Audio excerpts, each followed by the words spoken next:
내년 4월 총선을 앞두고 표심을 의식한 포퓰리즘 금융정책들이 이어지고 있는 가운데 다음 타깃은 대출을 일찍 상환할 때 물리는 중도상환 수수료가 될 것으로 보입니다.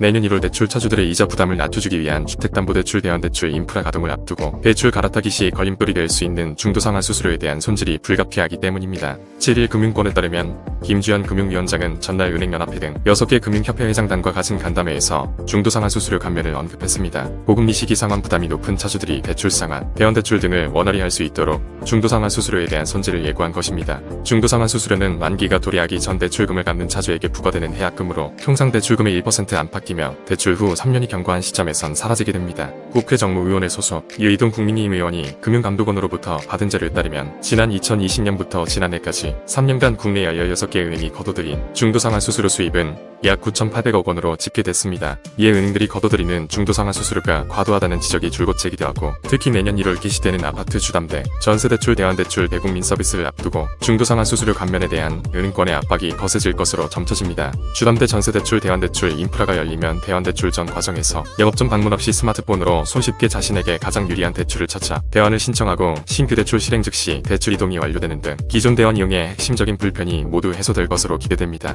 다만 대출을 실행할지 얼마 되지 않은 차주의 경우 중도상환 수수료로 인해 대출 갈아타기 효과가 반감될 수 있습니다. 때문에 그간 은행들이 취약계층의 금융부담 완화를 위해 일시적으로 중도상환 수수료를 면제해주기도 했지만 앞으로는 수수료율 조정이나 면제 감면 조건 확대 등의 조치가 취해질 수 있는 대목입니다. 하지만 은행권에선 중도상환 수수료 감면을 전면적으로 시행할 경우 부작용이 만만치 않을 것으로 내다보고 있다.